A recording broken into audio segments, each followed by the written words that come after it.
ತಮ್ಮ ಹಕ್ಕನ್ನ ಚಲಾಯಿಸಿದ್ರು DK brothers. DK Shivakumar ಮತ್ತು DK Suresh ಇಬ್ರು ಕೂಡ ಮತದಾನವನ್ನ ಮಾಡಿದ್ದಾರೆ. ಕನಕಪುರದಲ್ಲಿ ಡಿಕೆ ಬ್ರದರ್ಸ್ ತಮ್ಮ ಮತದಾನವನ್ನ ಮಾಡಿದ್ದಾರೆ. ದೊಡ್ಡ ಆಲಹಳ್ಳಿಯ ಮತಗಟ್ಟೆಯಲ್ಲಿ ಮತವನ್ನ ಚಲಾಯಿಸಿದ್ರು. ದೊಡ್ಡ ಆಲಹಳ್ಳಿಯಲ್ಲಿ ತಮ್ಮ ಮತವನ್ನ ಚಲಾಯಿಸುವ ಮೂಲಕ ಡಿಕೆ ಶಿವಕುಮಾರ್ ಮತ್ತು ಡಿಕೆ ಸುರೇಶ್ ಅವರು ತಮ್ಮ ಹಕ್ಕನ್ನ ಚಲಾಯಿಸಿದ್ದಾರೆ.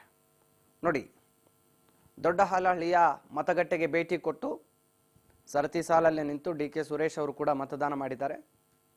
ಡಿಕೆ ಶಿವಕುಮಾರ್ ಅವರು ಕೂಡ ಮತದಾನ ಮಾಡಿದ್ದಾರೆ. ತಮ್ಮ ಹಕ್ಕನ್ನ ಚಲಾಯಿಸಿದ್ದಾರೆ. ಡಿಸಿಎಂ ಡಿಕೆ ಶಿವಕುಮಾರ್ ಮತ್ತೆ ಕಾಂಗ್ರೆಸ್ ಅಭ್ಯರ್ಥಿಯಾಗಿ ಕಣದಲ್ಲಿರುವಂತ ಡಿಕೆ ಸುರೇಶ್ ಅವರು ಕರ್ನಾಟಕದ ಬಾವುಟವನ್ನ ಹಾಕ್ಕೊಂಡು, ಅಂದರೆ ಬಾವುಟದ ಶಾಲನ್ನು ಹಾಕ್ಕೊಂಡು ತಮ್ಮ ಹಕ್ಕನ್ನ ಚಲಾಯಿಸಿ ಇದೀಗ ತಮ್ಮ ಜವಾಬ್ದಾರಿಯನ್ನ ಮೆರೆದಿದ್ದಾರೆ. ಡಿಕೆ ಸುರೇಶ್ ಮತ್ತು ಡಿಕೆ ಶಿವಕುಮಾರ್ ಅವರಿಬ್ಬರು ಕೂಡ ಒಟ್ಟಿಗೆ ಹೋಗಿ ಮತದಾನವನ್ನ ಕನಕಪುರದಲ್ಲಿ ಮಾಡಿದ್ದಾರೆ.